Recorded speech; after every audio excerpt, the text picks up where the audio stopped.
It is Independence Day for Afghanistan today, and it looks like the Taliban is waking up to some resistance. Now, flag-waving protesters took to the streets of Afghan cities as more and more people called the national flag a part of their identity. Now, most of the demonstrations were small, but they underlined the challenge the Taliban face to govern the country. This comes as the Taliban officially declared the country as an Islamic Emirate on the occasion of Afghanistan's 102nd Independence Day. Videos from Kabul showed crowds carrying a black, red and green flag that was around 100 meters long as people took to the streets to celebrate the day Afghanistan got independence from British rule in 1919. Now, at the protests elsewhere across the country, media reported people tearing down the white flag of the Taliban. Reports indicate several people were also killed in Asadabad when the Taliban fired at a crowd during the protests.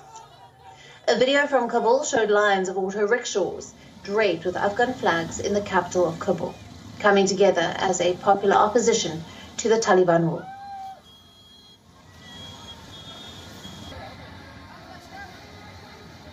In another video, a young Afghan woman was out on the streets with her head covered in a burqa in the colors of the Afghan national flag.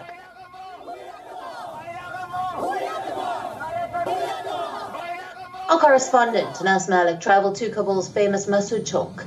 The flags here are still the green, black and red flag, the national flag of Afghanistan, a sign of resistance against the Taliban takeover of the Afghan capital. Anas Malik brings you this report from the heart of Kabul.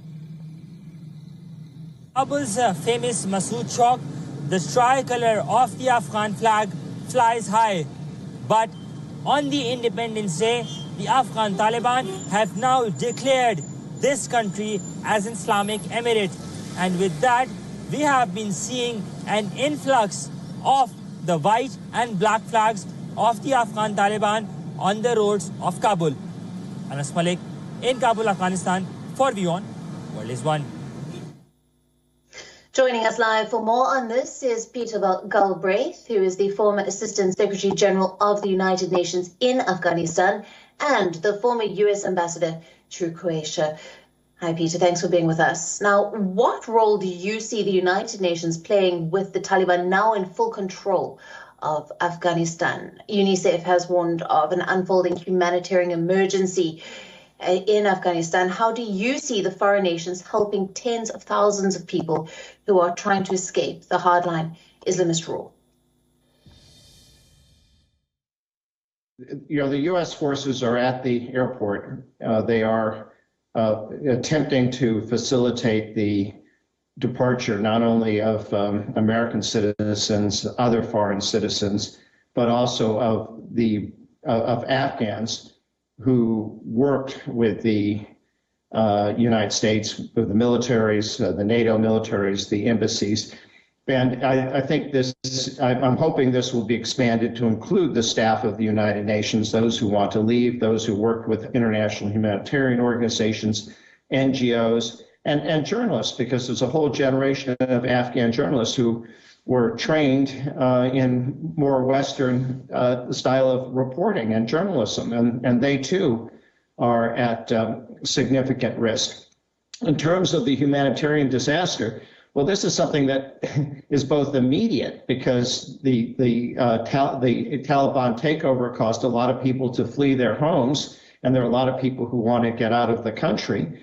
But it's going to be a long-term disaster as well, because the previous government of Afghanistan depended hugely on international financial assistance, development aid, and that's not going to exist. Furthermore, the United States has frozen the assets of Afghanistan, since it doesn't consider the Taliban to be a legitimate government, at least not at this point.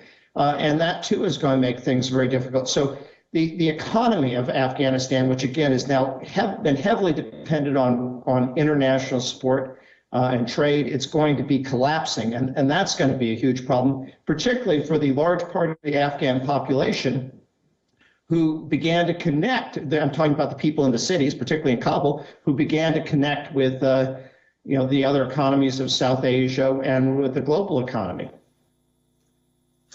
Right. Peter, how do you see President Biden's statement that the chaos which has engulfed Afghanistan was inevitable? Now, he mentioned this in an interview recently. And I think he was essentially right in his description, in his defense of his decision to complete the withdrawal. Now, the withdrawal was an agreement that was negotiated by Donald Trump. It was, in essence, a surrender agreement. And what it meant was that by the time President Biden took office, there were just 2,500 troops in Afghanistan, and they were meant to be withdrawn by the end of May. The choice that he faced was not whether to keep the 2,500 troops there. That was not an option, because the only reason you could have 2,500 troops there was because the part of the agreement was that the Taliban wouldn't attack the American troops. And indeed, the last American combat casualty was, I think, in February of 2020, before the agreement. So if he had reversed course and decided to maintain an American military presence, it would have had to have been much larger. And his second point was, the United States had, already invested enormously in Afghanistan. And after 20 years in this failed effort in nation building, he said that should never have been the mission. Of course, it became the mission. It was a total failure. I mean, it's hard to imagine a greater failure of American activity, although Iraq is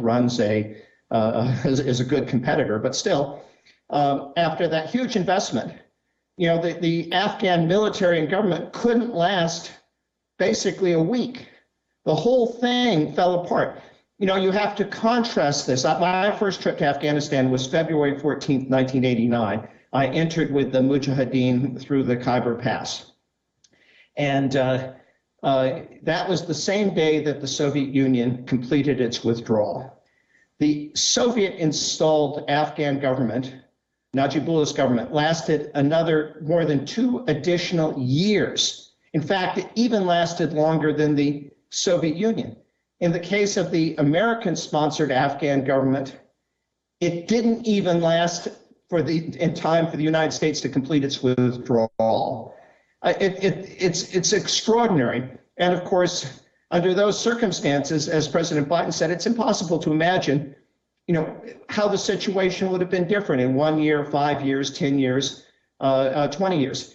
As to the chaos, I think that too was almost unavoidable. What happened is, as the Taliban began to take provincial city after provincial city, the soldiers in the Afghan army, and I guess their officers, some of them had been paid off, there'd been deals, but they saw that it was a lost cause. And it's almost impossible to motivate a man to fight in a war that is already lost. Nobody wants to risk their lives under those circumstances. And so the collapse simply accelerated. I don't know how you could have avoided that chaos. Now, several videos have emerged showing Taliban fighters parading in US-made armored vehicles, wielding US-supplied firearms, and climbing on American Black Hawk helicopters. Now, this could be very dangerous. What is your opinion on this?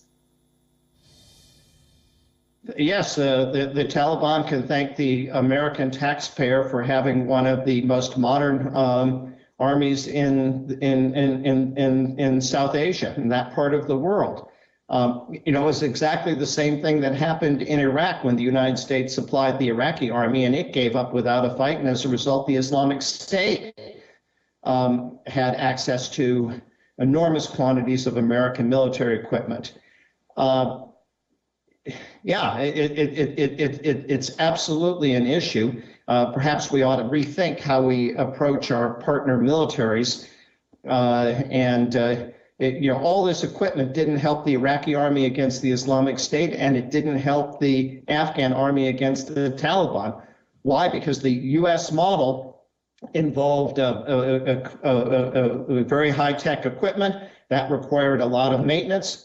It required a logistics system where the soldiers got food and ammunition and gasoline, whereas the Taliban basically lived off the land and had a much lower tech, and it was much more appropriate.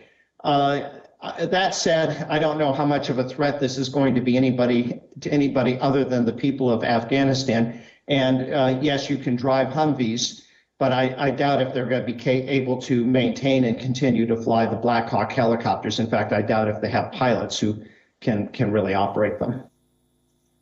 All right, Peter Galbraith, thank you very much for your analysis on all the latest coming out of Afghanistan.